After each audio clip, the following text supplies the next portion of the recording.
नमस्कार दोस्तों, मैं Amarnath Thakur profit from it की ओर से आप सभी का हार्दिक स्वागत करता हूं।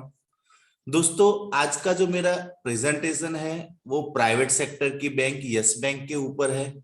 दोस्तों, आज जो हम जानेंगे वो एक बहुत ही बड़ा रिसर्च है, क्योंकि आज तक हमने जो देखा था वो सारे हमने देखे थे कि मल्टी बैगर स्टॉक देखे थे।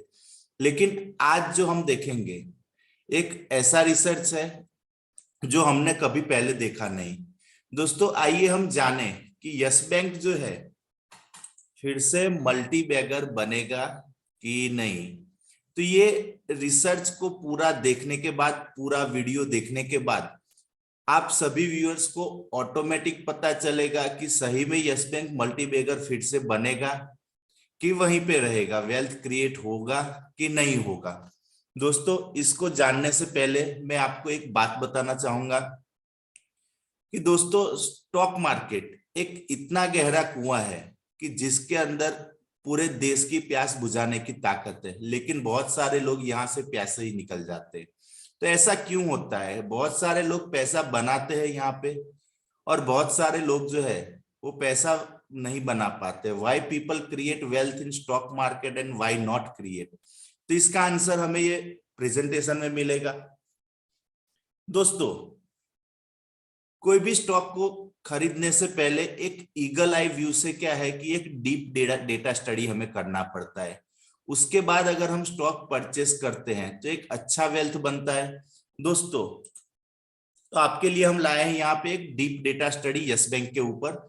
दोस्तों, सबसे बड़ी खुशी की बात यह है कि आप सब व्यूअर्स के प्यार के कारण और हमारा creator group profit from it family की मेहनत के कारण 2021 आईफा अवार्ड जो है प्रॉफिट फ्रॉम इट को मिला है इस साल। तो ये बहुत ही बड़ी खुशी की बात है। दोस्तों,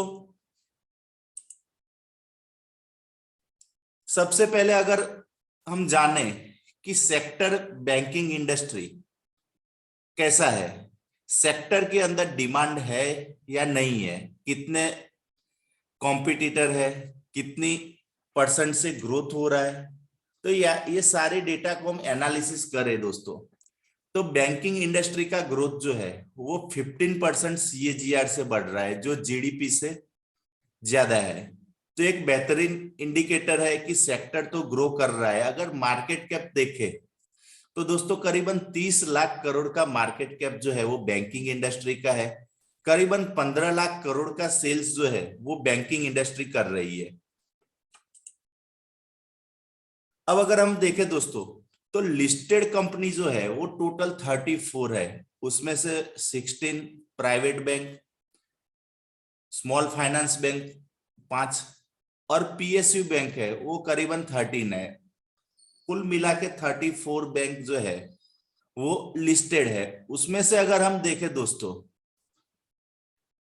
तो 73% जो है शेयर प्राइवेट बैंक का है, 24% PSU बैंक का है और करीबन 2% के आसपास जो है वो स्मॉल फाइनेंस बैंक का है।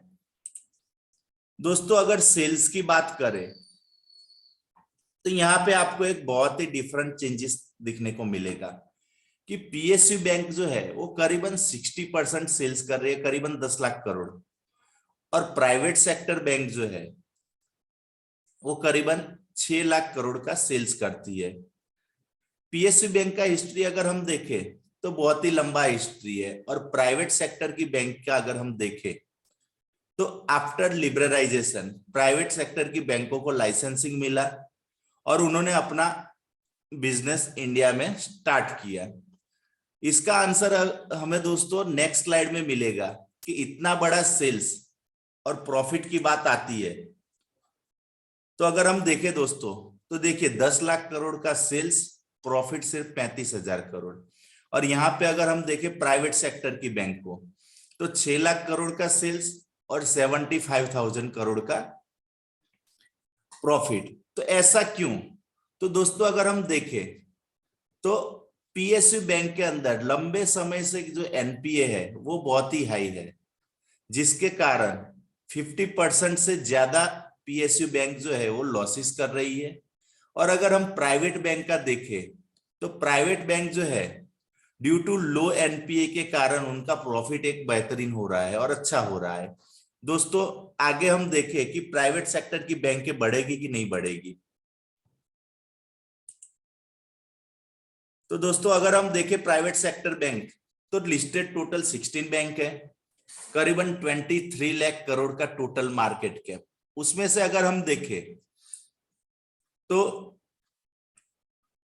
70 to 80% मार्केट कैप सिर्फ HDFC bank, ICICI bank, Kotak bank और एक्सिस बैंक, इन चारों बैंकों को मिल रहा है। दोस्तों आइए हम जाने सेल्स को। तो दोस्तों अगर हम देखें तो 6 लाख करोड़ का सेल्स, उसमें से आधा सेल्स सिर्फ एचडीएफसी बैंक और आईसीआईसीआई बैंक दोनों कर रही है। और अगर हम देखें तो उसके बाद कोटक बैंक और एक्सिस बैंक, अगर ऐसे देखें हम दोस्तों तो 80% से ज्यादा का सेल्स ये चार बैंक ही कर रही है। यस बैंक जो है वो 4% सेल्स कर रही है यहाँ पे। अब दोस्तों प्रॉफिट की बात आती है, तो अगर प्रॉफिट में भी हम देखें तो 75,000 करोड़ का प्रॉफिट, उसमें से अगर हम देखें तो मोर देन 80% जो है वो एचडीएफसी बैंक, आईसीआईसीआई बैंक और कोटक बैंक प्रॉफिट कर रही है और यहाँ पे यस बैंक का नाम नहीं है। दोस्तों अब हम थोड़ा क्वालिटी पैरामीटर जान ले। दोस्तों हमने देखा कि सेल्स कैसा है, इंडस्ट्री में वेटेज कितना है कौन सी बैंक का। अब हम देखें अगर क्वालिटी एनालिसिस में कि मार्जिन कैसा है, रिटर्न ऑन इक्विटी कैसा है, डेप्थ, यहाँ पे बैंकिंग इंडस्ट्री है तो हम एनपीए को देखेंगे। अगर हम सबसे पहले दोस्तों देखें तो नेट प्रॉफिट मार्जिन कि कंपनी जो है अपने सेल्स से कितना मुनाफा घर पे ले जाती है, तो अगर हम इंडस्ट्री का एवरेज देखें तो टोटल 8% का है और सबसे लीडर बैंक का देखें तो 20% का प्रॉफिट मार्जिन है। लेकिन यहाँ पे अगर हम देखें दोस्तों तो यस बैंक जो है उसका प्रॉफिट मार्जिन -15% है। ऐसा क्यों? तो इसके बारे में हमें जानने को मिलेगा नेक्स्ट स्लाइड में। दोस्तों अगर हम देखें तो नेट प्रॉफिट मार्जिन मेंटेन करना एक गुड मैनेजमेंट की निशानी होती है कि जिसके कारण वो अपना प्रॉफिट घर पे ले जा सकते हैं। तो ऐसा कंसिस्टेंट प्रॉफिट जो है हिस्ट्री में अगर मिला हो तो एक एचडीएफसी बैंक है और एक कोटक महिंद्रा बैंक है। दोस्तों आगे हम अगर देखें रिटर्न ऑन इक्विटी तो सबसे बेहतरीन एचडीएफसी बैंक का है और अगर यस बैंक की बात करें तो -10% का रिटर्न ऑन इक्विटी है। दोस्तों अगर हम आरओपी की बात करें तो return on paid up equity अगर हम देखें तो यस बैंक का -1% है और एचडीएफसी बैंक का 58 है। दोस्तों अब यहाँ पे बारी आती है एनपीए की। तो एनपीए जो है एक मेन इंडिकेटर होता है बैंकिंग इंडस्ट्री के लिए कि जिससे हमें पता चलता है कि बैंक जो है वो कितनी स्ट्रांग है, मैनेजमेंट कितने स्ट्रांग है, ये सारी बातें हमें एनपीए से पता चलता है। तो अगर हम देखें दोस्तों तो ग्रोस एनपीए जो एचडीएफसी बैंक का है वो 1.32% है, आईसीआईसीआई बैंक करीबन 5%, कोटक बैंक 3% और एक्सिस बैंक 4%। और यहीं पे बात आती है जब दोस्तों यस बैंक की, तो करीबन 15% का एनपीए हो चुका है। मतलब उनका जितना भी एसेट है उसमें से 15% एसेट जो है वो पैसा कन्वर्ट नहीं कर सकता है, जो यस बैंक के अंदर हमें क्लियर दिख रहा है। दोस्तों इतना एनपीए होने के बावजूद भी बहुत सारे रिटेल इन्वेस्टर को लगता है कि यस बैंक फिर से मल्टी बैगर बनेगा। तो सही में ये मल्टी बैगर बनेगा? तो ये सारे आंसर हमें आगे की स्लाइड में मिलेंगे। दोस्तों ग्रोथ पैरामीटर की बात करें तो ग्रोथ में अगर हम देखें तो sales, profit, reserve, net profit margin, ये सारी बातों को हम अगर देखें तो सेल्स को अगर देखें हम दोस्तों तो लॉन्ग टर्म का 56% का सेल्स का ग्रोथ है, 10 ईयर का 29%, 5 ईयर का 23% और 1 ईयर का -38%। ऐसा क्यों? तो दोस्तों लॉन्ग टर्म में तो कंपनी ने सेल्स अच्छा ही किया है, बैंकिंग इंडस्ट्री पूरी अच्छी तरह से ग्रोथ से बढ़ रही है। लेकिन ऐसा क्या हुआ यस बैंक के अंदर जिसके कारण यस बैंक को ये सिचुएशन पे आना पड़ा?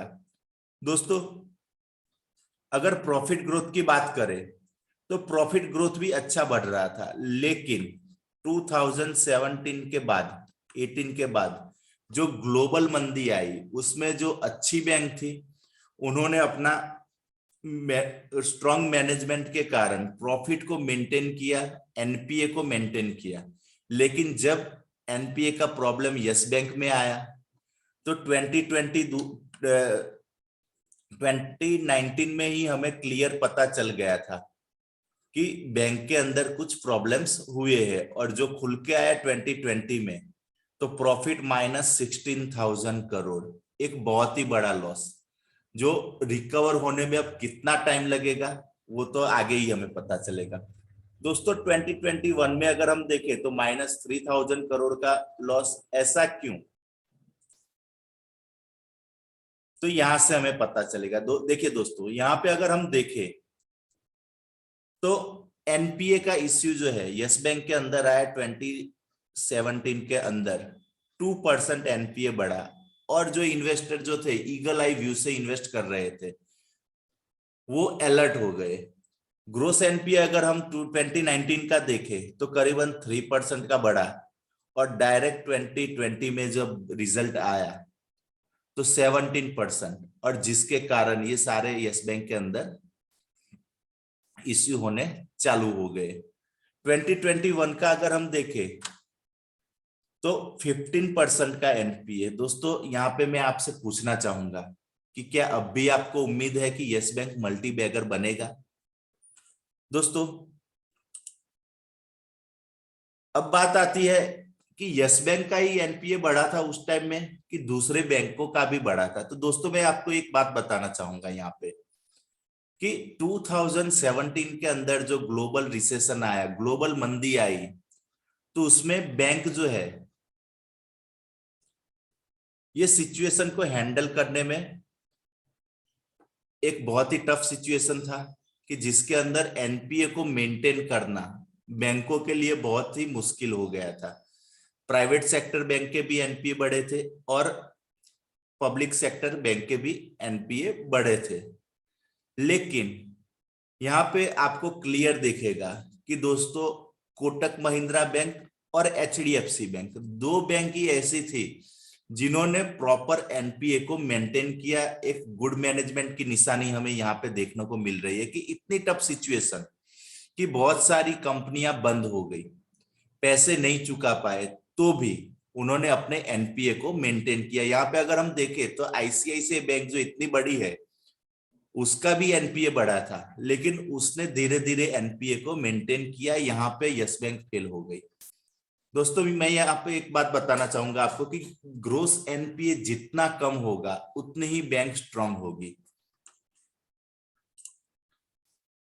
अगर मेजर कॉस्ट की बात करें तो सबसे बड़ा कॉस्ट जो अगर हम देखें तो इंटरेस्ट के बाद जो है ये प्रोविजन है। बैंक को जो है पैसा चुकाने में ही सबसे ज्यादा पैसा लगता है। अब दोस्तों, शेयर होल्डिंग पैटर्न अगर हम देखें कि हमारे पीयर ग्रुप के जो इन्वेस्टर हैं उनका स्टेक कितना है, इन्वेस्टमेंट कितना किया है, अगर हम देखें तो दोस्तों मैंने यहाँ पे दो ग्राफ रखे हैं।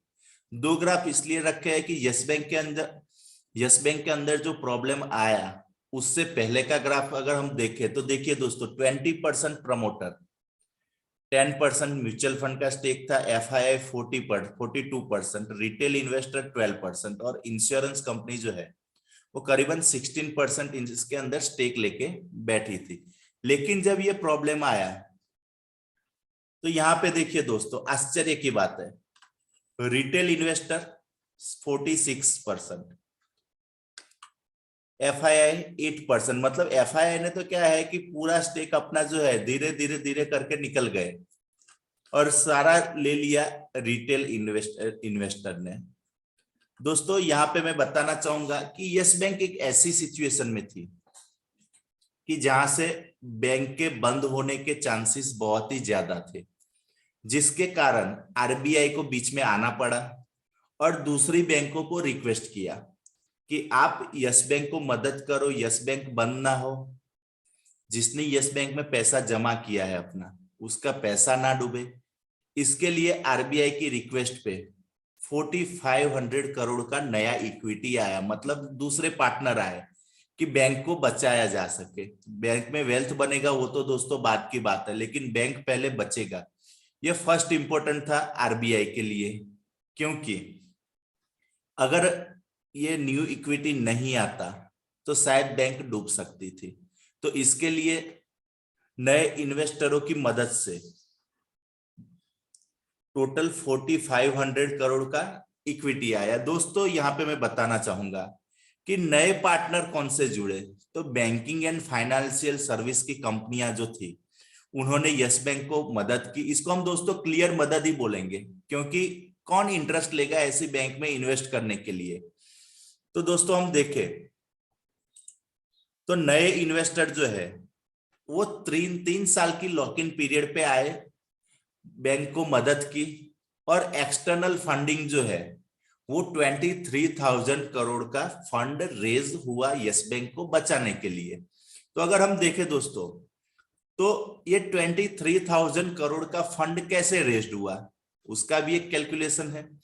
तो दोस्तों 4,500 करोड़ का नया इक्विटी डिवाइडेड बाय 2 रुपीज की फेस वैल्यू के हिसाब से टोटल 2250 करोड़ शेयर हुए, और पब्लिक के लिए वो 12 रुपीज पे मिले थे। जो ऑफर आया था पब्लिक के लिए वो 12 रुपीज पे था, और बैंक जो थे वो बड़े इन्वेस्टर थे तो उनको थोड़ा डिस्काउंट मिला, तो उनको 10 रुपये पे ये शेयर मिले, और टोटल 23,000 करोड़ का फंड रेज हुआ। इतनी बड़ी मदद से दोस्तों यस बैंक जो है वो बचा है।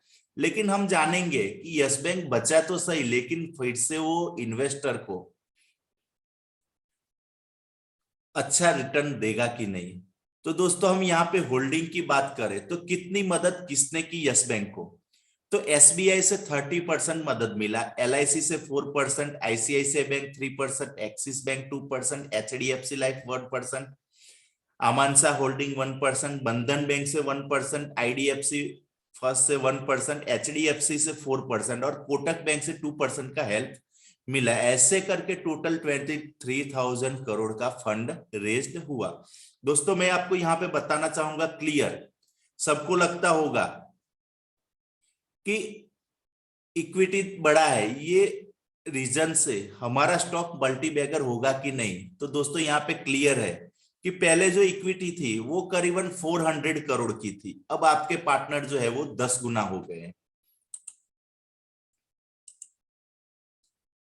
दोस्तों यहाँ पे मैं आपको बताना चाहूंगा कि यस बैंक के अंदर जो सिचुएशन हुई उसके बाद जितने भी यस बैंक के प्रमोटर थे उनको यहां से निकाला गया, और एक well qualified board of director, well management team को यहाँ पे बिठाया गया। तो यहाँ पे आपको देखने को मिलेगा ये बोर्ड ऑफ डायरेक्टर कहां से है, तो रिजर्व बैंक ऑफ इंडिया और एसबीआई के।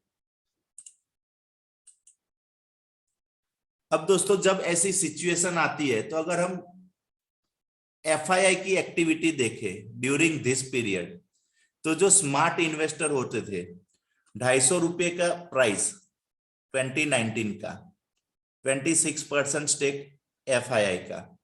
और अगर हम देखें तो देखिए दोस्तों एफआईआई जो है 2020 तक पूरा अपना स्टेक क्लियर कर चुकी थी ऑलमोस्ट।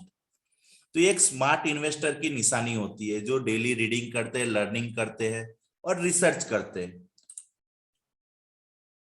अब अगर हम देखें दोस्तों रिटेल इन्वेस्टर की कहानी, जिनको टिप्स बहुत अच्छे अच्छे मिलते हैं, और टिप्स के भरोसे पे क्या है कि अपना करियर बनाते हैं स्टॉक मार्केट के अंदर। तो दोस्तों अगर हम देखें 2019 में 41%, 62%, और आज भी ये उम्मीद लेके बैठे हैं कि यस बैंक मल्टी बैगर बनेगा। 46% का रिटेल इन्वेस्टर के पास स्टेक है। दोस्तों आइए आगे हम जाने कि यस बैंक क्यों वेल्थ क्रिएट करके नहीं देगा, एक बड़ा क्वेश्चन है यहाँ पे। तो अगर हम देखें दोस्तों तो इक्विटी 339 करोड़ की जब थी, ध्यान से देखना दोस्तों, जब इक्विटी 339 करोड़ की थी, एक बहुत ही बड़ा लर्निंग है सबके लिए कि बैंकिंग इंडस्ट्री को अगर हम देखें या कोई भी स्टॉक को देखें तो 339 करोड़ की इक्विटी पे 477 करोड़ का प्रॉफिट और ईपीएस जो है वो 15 रुपीस था।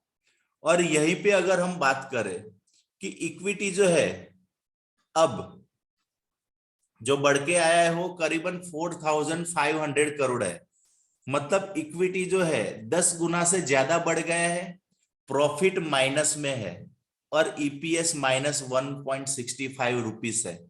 दोस्तों क्या अब भी उम्मीद करते हो कि यस बैंक मल्टी बैगर बनेगा? क्योंकि यहाँ पे अगर हम देखें तो जब 477 करोड़ का जब प्रॉफिट था दोस्तों, तो ईपीएस 15 का था। तो वापस अगर ईपीएस को 15 पे जाना है तो बड़ा क्वेश्चन मार्क यहाँ पे कि यस बैंक को कितना प्रॉफिट करना पड़ेगा। आइए दोस्तों आगे हम जाने कि करंट ट्रेंड यस बैंक का क्या रहा, फ्यूचर प्रिडिक्शन क्या है। दोस्तों अगर करंट सेल्स हम ट्रेंड का देखें तो Q1 में रिजल्ट जो है -8% से, H1 में -10% से और -5% की हम यहाँ पे उम्मीद कर सकते हैं। और लॉन्ग टर्म का ग्रोथ जो है वो 12% का है। दोस्तों यहाँ पे मैं बताना चाहूंगा आपको कि लॉन्ग टर्म का ग्रोथ हमने 12% का क्यों रखा है, क्योंकि सारी बैंकें बढ़ रही है तो यस बैंक भी बढ़ेगी, लेकिन वेल्थ क्यों नहीं बनेगा वो तो हमें आगे ही जानने को मिलेगा। यहाँ पे अगर हम दोस्तों देखें तो 2022 का 21,000 करोड़ का सेल्स रहेगा, ऐसी उम्मीद है, -10%। 2025 तक उम्मीद है कि 10% से ये ग्रोथ करे और 2030 तक करीबन 12% से ग्रोथ करे और 50,000 करोड़ का सेल्स करे। अब दोस्तों बात आती है प्रॉफिट की। तो अगर हम प्रॉफिट देखें तो 4% से प्रॉफिट 2022 में बढ़ेगा। Q1 का अगर हम देखें दोस्तों तो 3.5% से प्रॉफिट बढ़ के आया, H1 में 4% से बढ़ के आया। तो एक उम्मीद है कि कंपनी धीरे धीरे रिकवरी तो कर रही है और एक्सेप्टेशन 2022 का 4% का है और लॉन्ग टर्म में प्रॉफिट ग्रोथ अगर हम देखें तो 14% का है। 2025 तक 2800 करोड़ का प्रॉफिट होगा और 2030 तक 6-7,000 करोड़ का प्रॉफिट यहाँ पे होगा। दोस्तों ये लाइफ टाइम हाई है प्रॉफिट का। हाँ अगर हम देखें कि लाइफ टाइम हाई अगर प्रॉफिट लगाती है कंपनी प्रॉफिट में, तो भी क्या शेयर का प्राइस लाइफ टाइम हाई पे आएगा कि नहीं आएगा?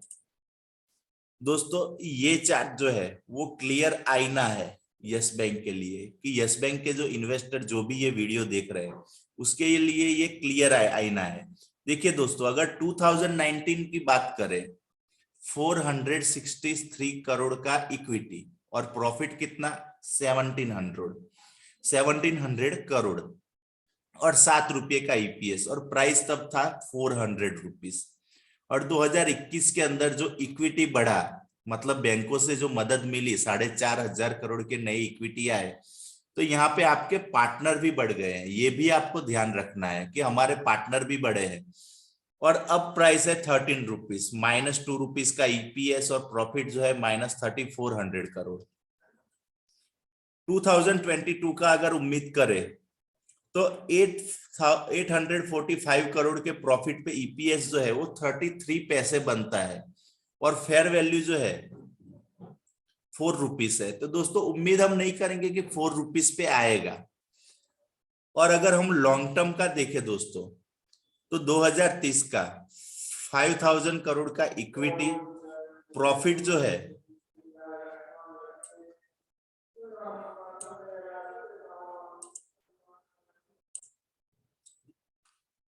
दोस्तों अगर हम देखें 2030 का तो 5,000 करोड़ की इक्विटी, 7,000 करोड़ का profit, life time high profit, लेकिन ईपीएस 2.73। ऐसा क्यों?